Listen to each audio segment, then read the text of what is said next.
Nandito tayo ngayon sa gitna ng bukid sa tirik na araw ng tanghaling tapat. Pero ang hindi nyo alam, napakahangin dito at napaka-presko. Tingnan nyo naman. Wala kayong makikitang butil ng pawis sa mga balat nila. Ayan yung baby ko, ang ganda-ganda, ang fresh-fresh niya, diba? Ito naman si mother ko. Gigil match. Ito naman yung baby boy ko, gustong mag-swimming pero sabi ko kain muna kami. Ito yung pinsan ko, anak ng tito ko. Ang cute-cute oh. Tingnan nyo naman guys oh. Ito pa yung isang pinsan ko, ang cute-cute din oh. Tingnan nyo naman, meron silang mini pool. Alam nyo ba guys, na bata pa ako nung huli ako nag-swimming dito sa irrigation ng water na to. Ito yon exactly. Pero ngayon meron na silang pool, social. Nung kami, putikan pa yan. Ay, alala ko yon. Tapos yung lupa, hinukay. Ay, grabe. Ngayon, level up na. Tapos ngayon, yung mga anak ko na yung kasama ko, grabe. Ang tanda ako na talaga. Hindi naman ganun kadumi yung tubig dito guys. Tama lang. Minsan may frog, minsan kiti-kiti. Charis, ang dami nilang manok tsaka sisiw oh. Eto si Lolo Jerry oh, magsi-60 na yan pero ang lakas-lakas pa. Alam nyo ba, 6-footer yan. Ang gusto ko sa mga ganitong lugar, parang ang layo-layo mo sa problema kasi ang layo mo sa city. Eto yung dalawang lola kong magkapatid oh, 74 at saka 61 na yan pero parang mga teenager lang gumalaw. And yes, mahilig kaming kumanta at saka kumain. Lahi namin yon. Halata naman sa katawan, di ba? Si Lola Big ang pinakamatibay na ebidensya. Isa pang gusto ko sa probinsya, kapag naghahanda sila, napaka-generous talaga nila. Tapos fresh talaga yung karne kasi alaga nila. Namiss ko kumain ng bibe at saka ng kambing. Tapos yung gustong-gusto ko pa kina Lola, bibigyan kanila ng pasalubong at saka pa-takeout. Tapos bibigyan ka pa nila ng mga bunga ng pananim nila na napakasarap talaga. At nandito na rin yung ibang kamag-anak ko na kasing tisay ko, kasing bibilugin ng mukha ko, kasing pisngi ko. Eto na rin si Tita Shirley, Athena. Ayan, sila yung may dala ng cake, bit-bit ni Lolo Jerry. Eto si Athena, ang ganda-ganda, mana sa akin. Eto yung anak ko, nakapagpalit na agad ng tsinela, sabay akyat sa puno. Andito na din si Lola Melly, kasama si Lola Marisa, bit-bit nila yung mga kung ano-ano. Grabe, proud na proud talaga ako sa family ko tsaka sa relatives ko kasi magkakasundo talaga lahat at tsaka nagmamalasakitan. Lalong-lalo na yung magkakapatid ng mga lola ko. Eto nga pala yung itsura ng view namin at talagang lunchtime ngayon. At nagutom ako sa biyahe. Eto naman si mama ko tsaka si Lolo Chito. O diba? Hindi naman nila pinag-usapan pero nakamachi-machi sila. Tapos nakita ko tong pang-araro nila. Gusto ko sanang sakyan kaso ginagamit yata yung battery tsaka engine para sa karaoke. Tapos ang dami din nilang kuneho guys. I wonder kung kinakain din nila to or niluluto nila minsan. Marami din silang mga itik at tsaka bibe. Hindi lang tong mga pinapakita ko kasi meron pa silang mga ibang alaga sa ibang lugar. Hi Dodi! Ang lakas ng hangin no? Ang ganda. Don't go there, ha? Stop! Oh, stop! Eto naman ako, papa-expose ng konti habang tinuturuan yung pinsan ko gumamit ng 360 kasi gusto daw niya. Go, baste! Go! Ayan, sige, magpaitim ka ng konti. Sobrang putla mo na. So, ayan guys, siya nang bahala mag-farm tour sa inyo. So, ayan, tuwang-tuwa siya. Sabi ko sa kanya, takbo-takbo siya, tapos bitbitin niya yan. O, diba? Nakalibre ako ng cameraman. Anyway, yun naman talaga yung pinaka-ambag ko sa lahat ng party na pinupuntahan ko. Ako yung libreng photographer at saka ako yung libreng videographer. Ako din yung magandang feeling vlogger. Ito naman yung cute na apprentice ko, si Baby Baste. Ayan, siya yung in charge ngayon sa Insta360. Loko, first time lang nito pero ang galing nito. Tingnan nyo naman. O, ayan, sige. Marunong makinig sa instruction. O, sabay, slow mo. Ah, yeah! Tapos eto, tatlo na sila. O, diba? Ang cute nila. Tingnan nyo naman.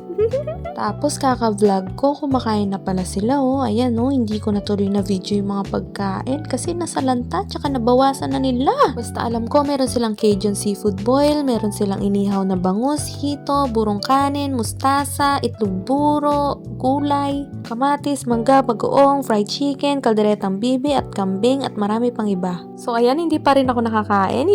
Stolen ko muna sila. Hi! Hello muna kayo sa vlog habang kumakain kayo, guys. Ito si Lola Sani kong pogi. Ito naman si Lola Sonia kong maganda. Ito naman si Lola Chito kong bumubong Revilla. Hi, Lolo. Pengin pera. Ayun, meron din mga ibang bisita na hindi ko kilala pero masaya po ako kasi nakapunta rin kayo at sana mabusog kayo at mag-enjoy. Lola Marisa, oh, sipag, nagre-refill. Ito yung ganda ko, oh. Cake agad yung binanatan. Sarap na sarap siya. Ito naman ang birthday celebrant. Ayan, ang saya-saya niya. Meron siyang bagong motor. Meron siyang brand new dirt bike. Ang galing niya guys kasi nakakapag-drive na pala talaga siya ng ganyan. Delikado yung mga ganyan. Ingat ka baby girl ha. So ayan, nakakain na ako guys. Ang dami ko nakain. Nabusog talaga ako. Pati yung mga bulate ko sa tiyan. Eto yung mga ibang bisita. Tapos na rin silang kumain. Busog na rin sila. Chill-chill na lang sila. Yung iba nagdi-dessert mode na. Yung puno ng saging nila meron na rin bunga. Grabe, super blessed. Eto si mother ko. Sobrang busy. Naghahanap yata ng ampaw sa bag niya.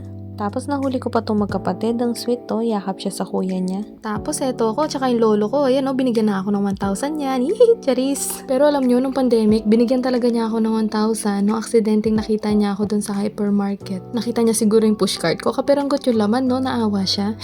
Pero thank you so much talaga lolo, hindi ko makakalimutan yon. God bless you more and your family. Sabi niya pa mo, secret lang dapat yon, baka malaman ni Lola Meli. Ngayon malalaman na ni Lola Meli. Pero huwag kayong mag-alala, bumabawi na ako sa mga apo niyo. Libutin muna natin tong asyenda ni Lola Marisa ko. Baka mamaya bigyan niya ako ng 100 square meters dito. Charis! Eto naman yung mga tita ko. Pinag-uusapan na nila kung paano nila maiuuwi yung rabbit, tsaka bibe, tsaka kambing. Eto naman si Lola Big ko. Videohan ko daw siya. Picturean ko daw siya. Aakyat siya dyan sa puno na yan. Kala niya yata 60 kilo lang siya. Hindi niya alam 1 million kilo siya. Joke! I love you Lola. So ayan, picturean ko daw siya. Sabi ko naman, ingat ka dyan Lola. Baka mabali yung tinatapakan mo. Tapos sabihin nila nalaglag yung pinakamalaking mangga. Nahinog na kasi nakakulay yellow pero di nila alam makunat na. Joke lang, Lola. I mean maasim. I mean may asim pa.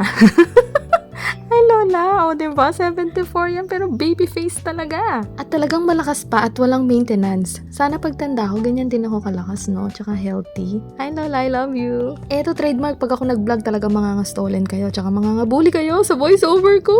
Eto naman yung busong kapatid ng lola ko. O, diba? Tingnan nyo, mga lola ko na yan. Pero tingnan nyo naman, ang fresh pa. Eto na naman yung anak ko. Feeling Little Miss Philippines na naman siya. Kaway ng kaway. Enjoy na enjoy dito sa Papag. Eto naman si Lola Jerry. Namimitas na ng mga mangga para pa-take out sa mga bisita. So, ayan na si Lola Big ko. Hindi pa pahuli yan. Syempre, bangers yan. Nakapagluto na rin yan ng maraming bagoong sa bahay. Eto naman yung ganda ko. Binabaril ako. Ouch! Ouch! Ouch! Eto naman si Lola Sonia ko. Ayan, kumakanta na siya. Binabaka pa naman siya ni Lola Meli ko. Oh.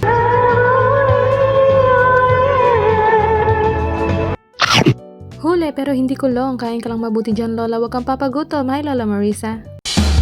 Happy birthday to you. Happy birthday to you. Happy birthday, happy birthday. Happy birthday to you. Grabe, super nakaka-unwind dito. Talagang mag-e-enjoy ka, pati mga bata. Tingnan nyo naman si Baste. O, ayan, di ba? O, saya-saya niya. Eto yung mga kids, nag-e-enjoy sila. Nandito sila sa area ng mga duyan. Eto yung bunso ko. Ayan, hihingi siya ng pagkain sa kuya niya. Ayan, ang sweet-sweet na naman ng magkapatid. Nagsishare sila sa pagkain. Kinikilig na naman ng mami nila. O, ayan, subuan mo ang kapatid mo.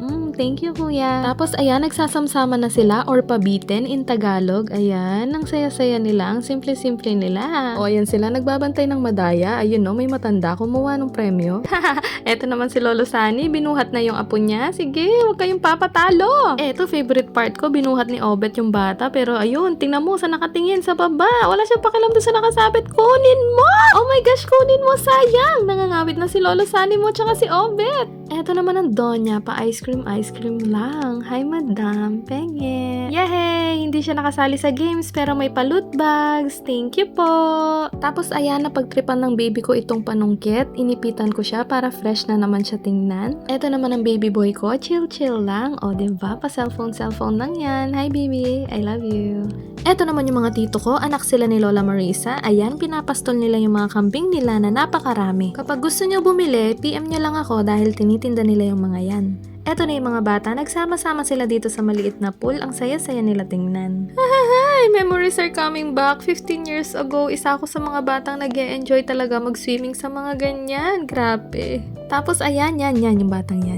Parang ako yan. Ang ganda, diba? Smiling face. Happy lang palagi. O, diba? Reincarnation is is real. Oh my gosh, nakakatuwa. Tapos eto, meron din silang puno ng bayabas. Grabe, ang daming bunga. Eto si Alvin tsaka si Lolo Sunny. Pinag-uusapan nila yung itim na barakong kambing. Ayan, nasa likod ni Luke. Nasa 10,000 daw isa yan. Eto naman yung bayabas. Grabe, hinog na, ang tamis, walang uod. Eto naman yung mga bayabas na nakuha nila pangontra sa empacho sa kung ano-anong kinain nila. Eto naman si Lolo Sunny. Ayan, taste test. Yaman. Eto naman si beautiful mother ko and Tita Shirley. Ayan, happy lang sila. Chill-chill lang. Napaka-windy day. Yay! Eto naman yung ibang tita ko na napaka-mahiyain sa camera. Mag-hello naman kayo sa vlog. Napapanood tayo ng ibang kapatid nyo na nasa Holland, US at Canada. Say hi! Andito po kami. It's more fun in the Philippines. Uwi na po kayo. Eto naman si Lolo Mario, ang nag-iisang lalaki na kapatid ng mga lola ko. Hi, Lola. Eto naman si brother, alagang lolo't lola yan. Sese Matua. Kaya sigurado ako, lalaki yang mabait, magalang, mapagmahal, malambing, at very good. Tapos grabe, ang daming pakwan kanina, tsaka ang tamis, tsaka sobrang pula. Tanim din pala nila yun. Ang galing no, nakaka-amaze. Meron din silang palayan at tsaka mungguhan nandun sa kabilang bukid. Tapos eto, dumarating na yung ibang batch ng bisita nila, sila De La Fuente, kapitbahay namin noon-noon pa, na midwife ni Mama na nagpaanak sa kanya sa aming tatlong magkakapatid. Siya po yung nagpanak sa mama ko. Tatlo kayong magkapatid na ni Kai. Grabe, could you imagine that? Nakakatuwa naman. Na-meet ko pa talaga yung midwife ni Mama. Oh my gosh, siya yung humila sa ulo ko galing sa ano. Basta yun. Tapos ayan, nakauwi na kami ng bahay, hindi kasi kami nagpagabi. Tapos eto yung mga pinadalang pasalubong ni Lola at Lolo at ni Tita Jengjeng. Grabe, ang dami. Baliktaya, hindi nalugi yung ampaw ko. Charis! Itong mga mangga na to, napaka-asim sobra kapag green, pero sobra ring tamis kapag yellow. Ito yung kalderetang kambing. O, diba? Favorite! Thank you so much po, Bautista family. See you again soon!